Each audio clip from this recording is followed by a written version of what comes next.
Welcome to the deep dive. Look, if you're involved in security today, you know things are, well, intense. The digital world, the threats, they've never been higher stakes.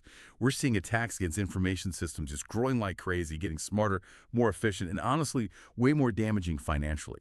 But here's a really interesting thing. The shift we're seeing that changes everything. Organizations, they're not just scrambling to hire more security people anymore. No. The data we're looking at, including some key findings from SansJack, it really points to this tipping point. Instead of just, plugging holes with bodies, the focus is squarely on getting better people. It's about deep skills development, internal training, closing that skills gap in advanced defense, not just the overall talent shortage. That's absolutely right.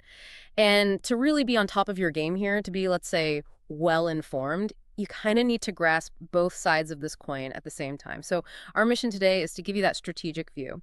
First, we'll take a really close look at the sophisticated threats targeting systems now. And second, we need to understand the radical response that's being adopted, specifically Zero Trust Architecture, or ZTA. Okay, sounds good. Let's unpack that. Where should we start? Maybe with what the most innovative threats are actually doing today. We all know the term malware, right? Yeah. Software doing bad stuff without permission. But it's evolved so much. What's the main thing we need to grasp about malicious software right now? Yeah, good question. We definitely have to talk about ransomware, but specifically how it's morphed into what we now call crypto malware. Yeah. Classic ransomware just like locked your screen, demanded cash to get back in. Crypto malware goes further. It weaponizes encryption itself. It doesn't just block you, it actually encrypts all the targeted files on a device, makes them totally useless without the key. Right. Useless unless you pay. But they often ramp up the pressure too, don't they? Threatening to delete files or increase the ransom. Exactly. They increase the urgency, sometimes threatening file deletion or, worse, public release of sensitive data if the ransom isn't paid quickly. It's about pressure. So is the encryption tech itself super advanced, or is it more about the psychological tactics? It's really a mix, and that's why it works so well. The encryption itself might be pretty standard, robust stuff, but the psychology, that's the lever. Doubling the ransom threatening leaks, it crushes the victim's decision time. Less time to call in experts, less time to try restoring from backups. It pushes them towards paying. Okay, that financial driver is clear. But technically, you mentioned things getting trickier. Fileless threats. They sound like a nightmare for traditional defenses. Walk us through that. Yeah, fileless is where things get really interesting and really concerning for defenders. This is where living off the land binaries, or LOL bins, come into play. Fileless viruses are tough because they don't drop a malicious file onto the disk, right? There's nothing for traditional antivirus to just scan and flag. Instead, they hijack tools and services that are already part of the operating system. Native things the OS trusts, the LOL bins. Like PowerShell, you mean? Stuff administrators use legitimately. Precisely. PowerShell is a prime example on Windows. It's powerful, designed for system management. Attackers love it. They can use it to run malicious scripts directly in the computer's memory. So they get deep control, move around, steal data. And to most older security tools, it just looks like normal system activity. Wait. If there's no file written to disk, how do they stick around? Like, what happens after you restart the computer? Doesn't that clear the memory? That's the clever, or maybe sinister part. While they avoid writing a traditional executable file, they often embed their malicious instructions elsewhere.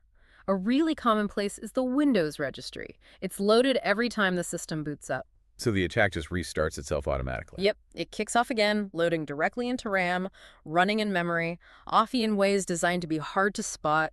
There's no obvious bad file sitting there. That makes detection incredibly difficult for signature-based tools. Almost impossible, really. And underneath all this tech, there's usually a human element involved in letting them in, right? Oh, absolutely. You can't forget the human factor. The initial entry point is still very often non-technical. We're seeing continued activity from hacktivists, for instance, people driven by ideology. And they're not just defacing websites anymore, are they? No, modern hacktivism is often way more sophisticated. Think coordinated disinformation campaigns, spreading fake news, amplifying conspiracy theories to push their agenda. And that ties into the classic social engineering tactics, too. Phishing, creating false urgency. Exactly. Those are still the primary ways attackers get that initial foothold. They exploit human trust, fear, or just carelessness to get credentials, and then they launch the crypto malware or the fileless attacks from inside. The human layer is often, well, the path of least resistance. Which leads us to the big implication. If threats are internal, fileless, focused on identity. Yeah. Then the old model of just guarding the perimeter, the firewall hard edge, that's kind of broken, isn't It it? completely broken. It's become a liability in some ways. If the attacker is already inside your network using trusted tools, maybe acting as a legitimate user, defending the walls doesn't help much. We're not just rethinking the wall, we're dissolving the whole idea that being inside automatically means you're trusted. And that fundamental shift, abandoning that implicit trust, that's the core idea behind Zero Trust Architecture, ZPA. That's it, exactly.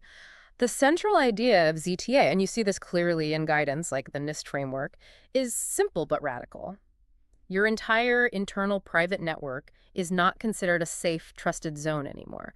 Every single asset, every user, every device has to operate under the assumption that an attacker is already present on the network, even if they're sitting in the main office plugged into the corporate LAN. Okay, so if you assume hostility everywhere, what does that force you to do? What are the must-haves? It means every single connection, every communication attempt needs two things, non-negotiable: authentication and encryption. You have to rigorously verify who or what is trying to connect every single time. And all that traffic, even internal traffic moving between servers in your data center, it must be encrypted. Assume it could be intercepted. And this has to work even with devices the company doesn't own or fully control, right? Yeah. Like personal phones under bring your own device policies. Precisely. That's a huge driver. Think about it. An employee's personal phone might have tons of apps, games, social media, each a potential risk. ZTA has to cope with that unknown device trying to access sensitive corporate resources. It forces you to shift the focus. It's less about where the connection comes from and much more about verifying the identity of the user and the security posture of the device itself. Those become the gatekeepers. Okay, let's pivot to actually doing ZTA. Because knowing the philosophy is one thing, implementing it is another. And that's where that skills gap really bites. If an organization wants to start, what's step one? Step one, absolutely critical, is defining your protect surface. You simply can't protect every single thing with the highest level of security. It's not practical. The protect surface identifies your most critical, most valuable data, applications, and services.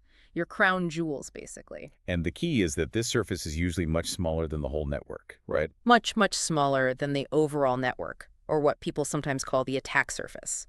By laser focusing on this critical core, you concentrate your security efforts where a breach would be absolute catastrophic. You're not trying to boil the ocean, securing every single endpoint equally. Okay, protect surface identified. Then you need to understand how data flows around it. That brings us to east-west versus north-south traffic. Can you break that down? Sure. North-south traffic is the traditional flow we think about. Traffic going between your data center, your secure zone, and less secure locations outside. Like a user at home connecting to a corporate app.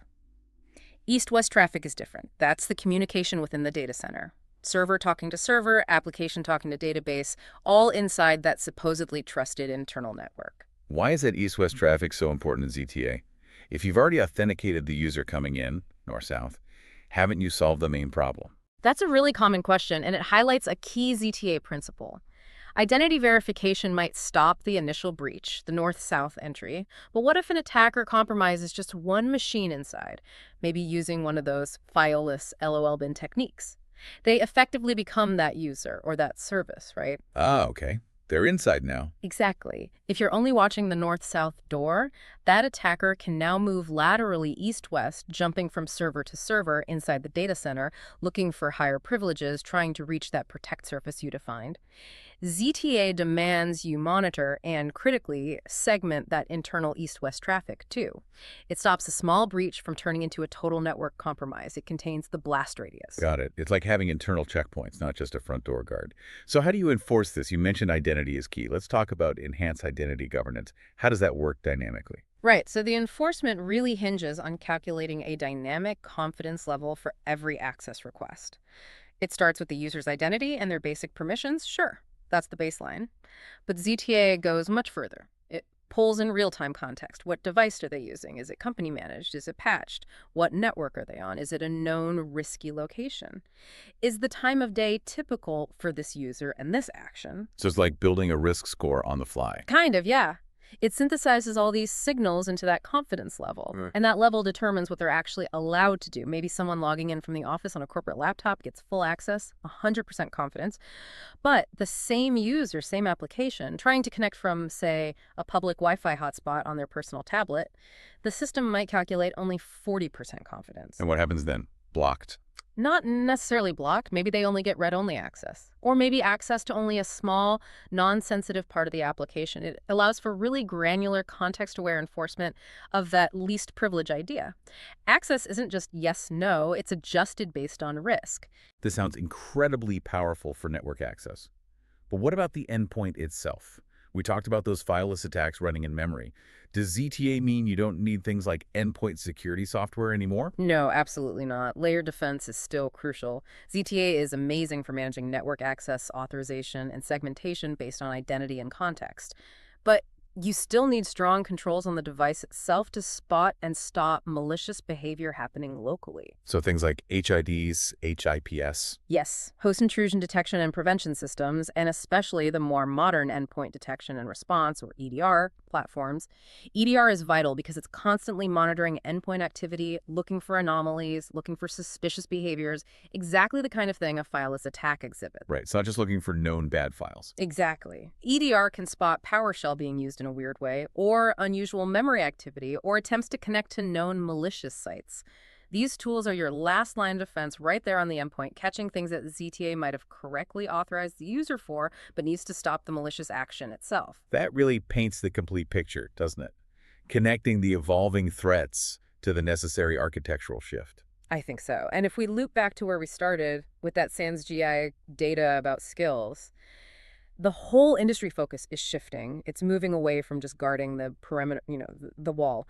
The focus now is intensely on protecting the asset itself, the data, the application, no matter where it is, no matter what network it's on. That asset-centric view, that is zero trust. And that shift really defines the challenge for everyone listening today.